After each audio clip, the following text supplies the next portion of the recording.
Salam sejahtera dan salam Sarawak Maju Makmur bersama saya Janet Bennett. Fokus berita. Kerajaan Sarawak sentiasa memastikan pembangunan negeri ini terus berjalan lancar namun tidak mengedepikan sumber manusia untuk melaksanakan hasrat tersebut. Timbalan Premier Sarawak, Dato' Amar Wang Tengah Ali Hassan berkata, di Lawas contohnya, beberapa lokasi sukan dan rekreasi kini dalam pelaksanaan.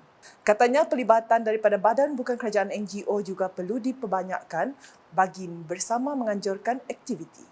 Beliau berkata demikian ketika hadir merasmikan Piala Pusingan Kejohanan Bola Sepak 7/11 terbuka, bola tampar lelaki dan bola tampar wanita terbuka di Padang Dataran Lawas pada Sabtu. Dalam pada itu, beliau yang juga ahli Dewan Undangan Negeri Adun Bukit Sari turut menyumbang sebanyak RM20,000 kepada Long Debangan Football Team. Sebanyak 27 pasukan telah mengambil bahagian dalam kejohanan bola sepak 7/11 terbuka, manakala 17 pasukan bagi kategori lelaki dan 16 pasukan wanita telah mengambil bahagian dalam kejohanan bola tampar.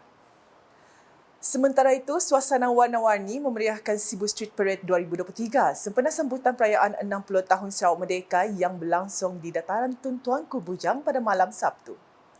Terdiri daripada 60 kontijen, perarakan daripada para peserta menampilkan kelainan dengan setiap kontijen berjaya memukau orang ramai yang hadir seawal jam 5 petang.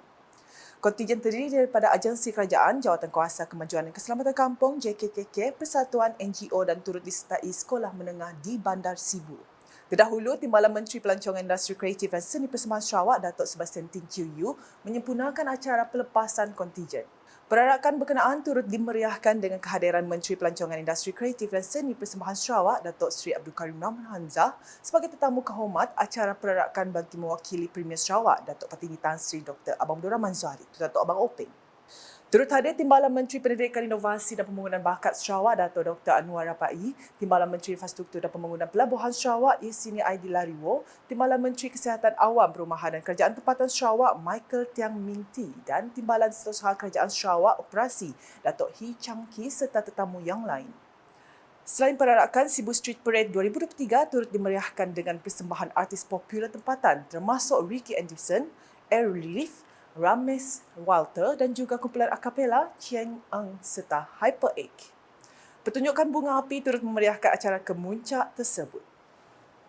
Laporan seterusnya, Safari memancing Perbadanan Kemajuan Perusahaan Kayu Sarawak Pusaka edisi ke-17 mendapat sambutan yang amat menggalakkan dengan penyertaan lebih 200 kaki pancing sepanjang 3 hari program itu berlangsung.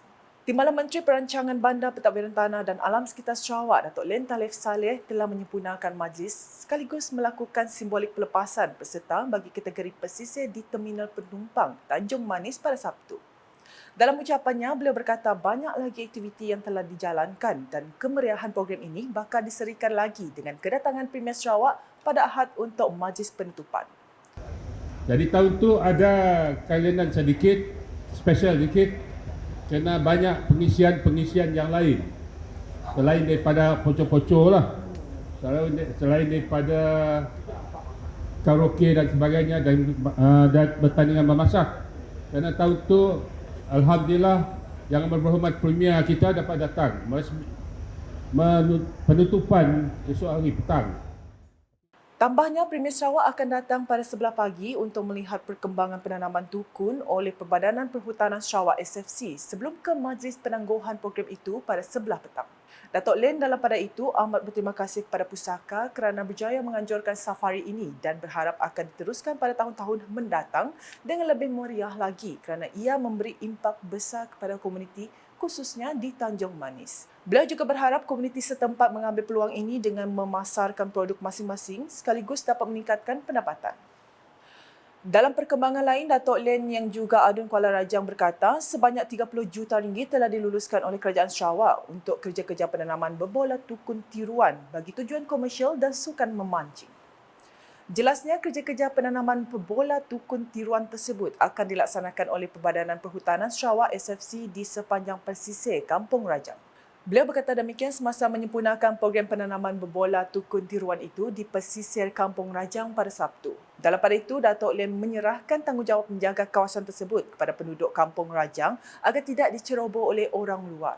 Ujarnya, penanaman berbola tukun tiruan ini bertujuan memelihara serta mengekalkan sumber hidupan laut di perairan Kuala Rajang dan memastikan sumber rezeki para nelayan terus terjamin.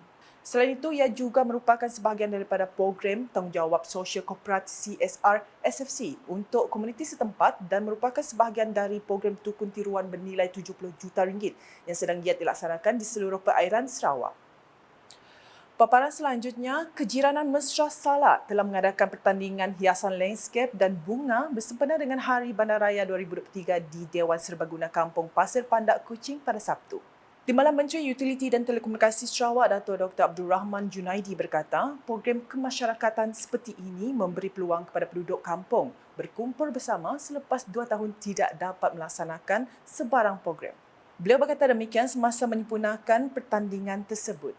Selain itu, beliau turut memuji Kejiranan Mesra Salak yang bergiat aktif dalam mengadakan pelbagai program dan aktiviti, terutamanya di kawasan Dun Pantai Damai. Menurutnya, penganjuran aktiviti seperti ini dapat mengeratkan hubungan antara penduduk di samping mewujudkan suasana kampung yang cantik, ceria dan bersih.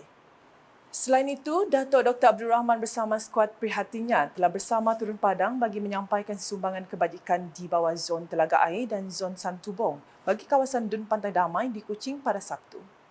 Adun Pantai Damai itu berkata, kesemua penerima merupakan pesakit penyakit kronik yang masih menerima rawatan secara berterusan di hospital.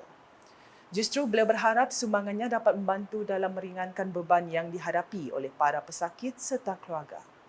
Bagi kawasan zon Telaga Air, 2 penerima telah dikenal pasti yang mana masing-masing dari Kampung Jaya Bakti dan Kampung Telaga Air. Manakala 4 penerima di zon Santubong telah dikenal pasti iaitu dari Kampung Pasir Pandak, Kampung Buntal, Kampung Rampangi dan Bandar Baru Semariang. Sekian edisi Tengah Hari bersama saya, Janet Bennett. Berita lebih lanjut boleh didapati di semua platform media sosial KAS termasuk portal kas.sarawak.gov.my dan UKAS Channel di YouTube. Sebelum mengakhiri buletin edisi Tengah Hari ini, saksikan kemeriahan suasana sempena Sibu Street Parade 2023 yang diadakan di dataran Tun Tuanku Bujang pada malam Sabtu. #Saluran Informasi Rakyat, salam KAS.